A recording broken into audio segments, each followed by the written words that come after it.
नमस्कार, मैं हूं प्रकाश हिंदुस्तानी। 26 जनवरी को पूरा देश गणतंत्र दिवस मनाता है और गणतंत्र दिवस के ठीक एक दिन पहले यानी आज 25 जनवरी को राष्ट्रीय मतदाता दिवस मनाया जाता है। यह मतदाता दिवस हमने 2011 से मनाना शुरू किया है और इसका उद्देश्य है मतदाताओं को मतदान के प्रति जागरूक करना।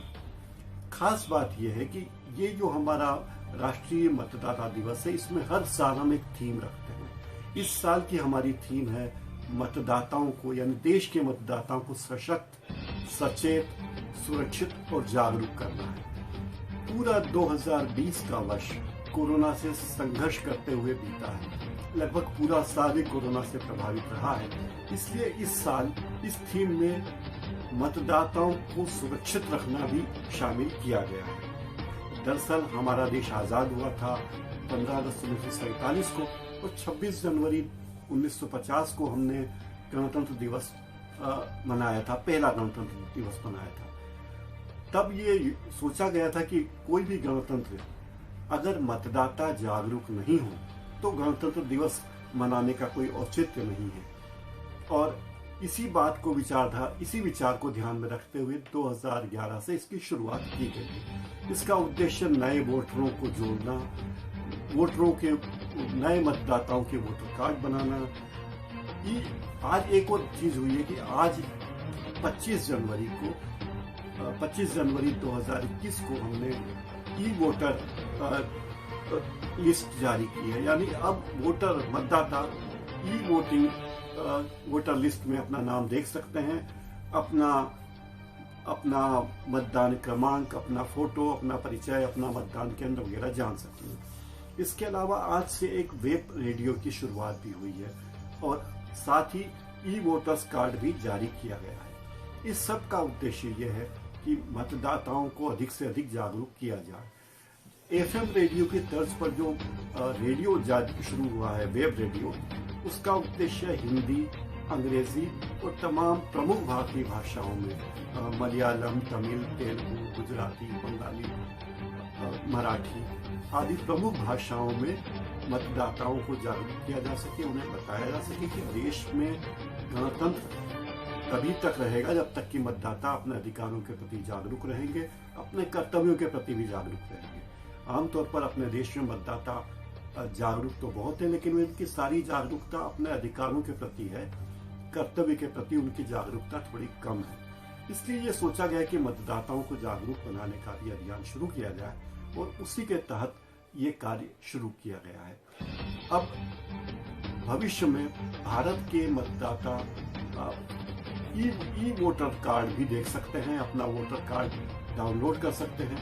कई जगह इस वोटर कार्ड की बहुत अहमियत है। इस वोटर कार्ड के होने का मतलब ये है कि इस देश का नागरिक, जिस व्यक्ति के पास वोटर कार्ड है, वो मतदान का अधिकार रखता है। ये एक बहुत बड़ा अधिकार है जो दुनिया के कई देशों में लंबे संघर्ष के बाद, और हमें भी लंबे संघर्ष के बाद ये मतदान का अधिकार मिला।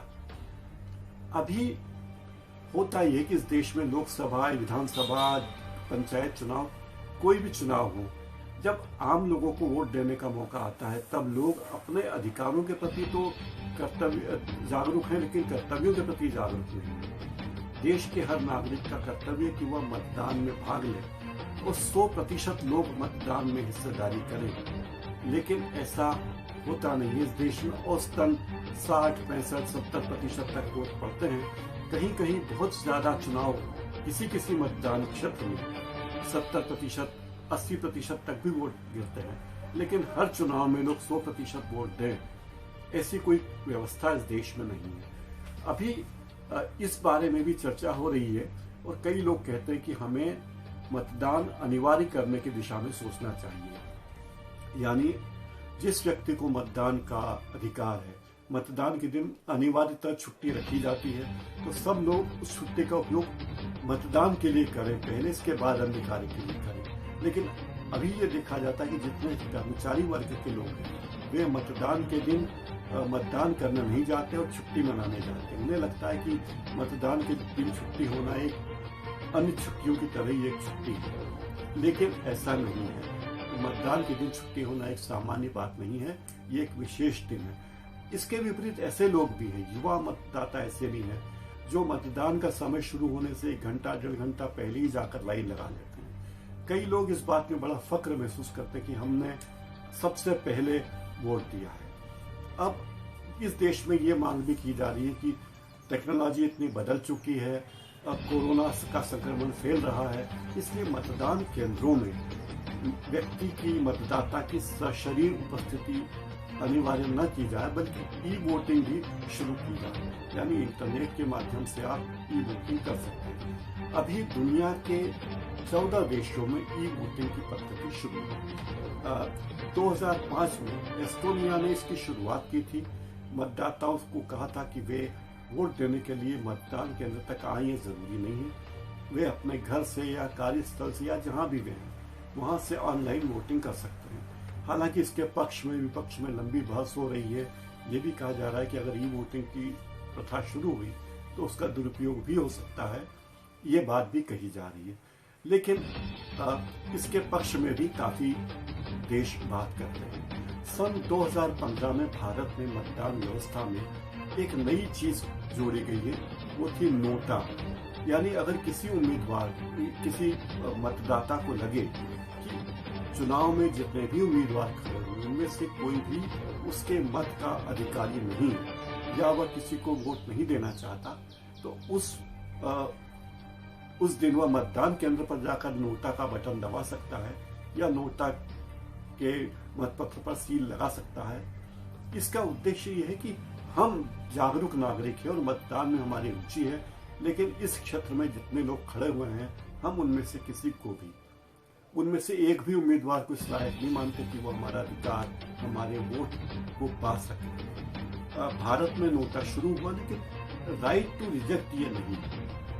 नोटा का मतलब ये नहीं कि आपने लोगों को चुनाव को रिजेक्ट कर दिया। तो इस बात में भी बहुत ज्यादा वो है कि इस बात में भी बहुत ज्यादा चर्चा है कि इसका उपयोग किस तरह से किया जाए, नोटा का उपयोग किस तरह किया जाए। अभी नोटा के संवैधानिक वैधता के बारे में भी अलग अलग बातें कही जाती हैं, जैसे कि जमानत बचाने के लिए किसी भी उम्मीदवार को 1/6 वोट पाना जरूरी है। अगर ये 1/6 वोट वो हैं जिसमें नोटा के वोट शामिल नहीं है, यानी योग्य मतों का, जिन लोगों ने किसी न किसी उम्मीदवार को वोट दिए हैं, ऐसे कुल वोटों का 1/6%, 1/6 भाग आना जरूरी है, वरना उसे उसकी जमानत जब्त हो जाएगी। एक ये व्यवस्था है। अभी दुनिया में कई देशों में, हमने नोटा प्रथा 2015 में शुरू की, लेकिन दुनिया के कई देशों में नोटा प्रथा पहले से है और कई देश इसे शुरू करके बंद भी कर चुके हैं। जैसे यूएसए में 2000 में नोटा की व्यवस्था खत्म कर दी गई। वहां के चुनाव आयोजित करने वाले संगठन ने माना कि लोग इसका प्रॉपर उपयोग नहीं कर रहे हैं और नोटा को उपयोग करने की जरूरत उन्हें नहीं लगी। तो अमेरिका में, यानी यूएसए में, नोटा की व्यवस्था को ही खत्म कर दिया गया 2000 में, आज से 20 साल पहले। रूस में भी मतदान होता है, वहां 2006 में नोटा की व्यवस्था खत्म कर दी गई। उसके पहले रूस में भी नोटा की व्यवस्था थी। और हम दूर क्यों जाएं, हमारे पड़ोसी पाकिस्तान में भी नोटा की व्यवस्था थी। पाकिस्तान के चुनाव आयोग में भी नोटा की व्यवस्था की थी, लेकिन 2013 में पाकिस्तान के चुनाव आयोग ने नोटा की व्यवस्था खत्म कर दी। यानी एक व्यवस्था जो किसी देश में बहुत नई शुरू होती है और दूसरे देश के लोगों को लगता है कि ये व्यवस्था शायद उचित नहीं है। कुछ देश ऐसे भी हैं जहां राइट टू रिजेक्ट का अधिकार भी है, यानी अगर कोई उम्मीदवार चुनाव जीत कर चला जाए तो एक निश्चित संख्या में मतदाता उस चुनाव में अपना वोट देंगे और उन्हें उस चुनाव में जो लोग वोट देंगे, चुनाव के बाद वे रिजेक्ट कर सकते हैं कि हमने फलाने व्यक्ति को वोट देकर जिताया था, लेकिन हम चाहते हैं कि उस व्यक्ति का चुनाव रद्द किया जाए, उसे वापस हमारे यहाँ वापस संसद से या सदन से बुला लिया जाए।